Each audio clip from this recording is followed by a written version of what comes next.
Get ready for a slew of feedback abuse on Amazon as they are rolling out on August 4th a simplified seller feedback submission experience so customers can give a star only rating with optional written feedback. This simplified review experience can help you receive more seller ratings faster. Isn't that lovely? Said no one.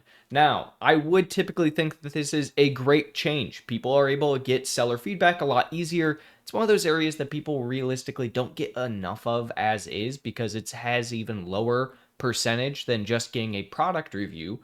People just aren't usually willing to give seller feedback comparatively to giving a product review. But the issue that I am instantly going to see here is the fact that this is going to be very abusable, especially by things like Chinese sellers, who we already know have tons and tons of review manipulation that they have been doing for years.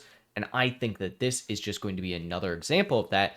If not, it's going to start an entire new wave of just pirates who come in and start to feedback bomb you. So many people in the last couple of months have come to me and talked about the aspect of them being essentially bombed with negative product reviews, and now they are going to have an even easier time bombing people with negative feedback reviews as well. If you get too many negative feedback reviews, that can take away so many things. It can take away your featured offer, your ability to send in inventory to Amazon, your ability to even sell in specific categories. So if somebody really wanted to get you out of placement, they could come in and potentially feedback bomb you, and next thing you know, you're not able to sell, you're suspended while they do an account verification, make sure you aren't breaking any rules. So I'm not really a big fan of this change, as I think it just makes further abuse on a already broken system.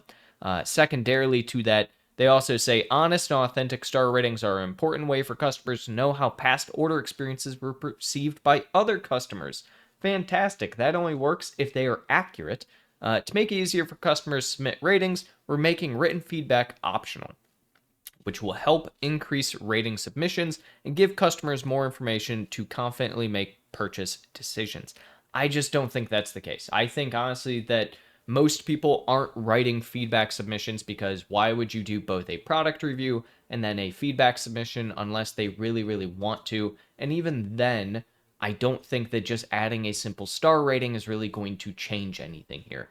Realistically speaking, I am going to take a wild shot in the dark and say that this is going to be heavily abused by the wrong people in many different ways. And if anything, this is going to do nothing more than potentially lower the average feedback in general. Now, I could be entirely wrong here, and it could turn into a situation where people are now getting, more feedback or similar amounts of feedback as product reviews. But that's the other inverse of this as well. This could also just lower the number of product reviews that people are getting on average, just from the aspect that customers are only going to want to either leave a product review or feedback. If you give them the option to just do a 5-star on product or 5-star on feedback, and they only choose feedback, then you're not getting the product review. So you're kind of stuck in the dark there. So that's one of the areas where I think this could potentially work out if they just make it a very simple. You open up the email, click 5 stars, does both a product review and a feedback review, because a lot of times if someone has a 5-star experience with your product, they also probably have 5-star experience with you as a seller. So in that capacity, I think that that's going to be a really nice change. But realistically speaking, I think that this is very, very heavily open to abuse, similar to what we've seen in recent years with product review manipulation. And so I'm going to be keeping my eyes peeled. But come August 4th here, I am guessing that this will become a little bit of a problem, at least for a short term time.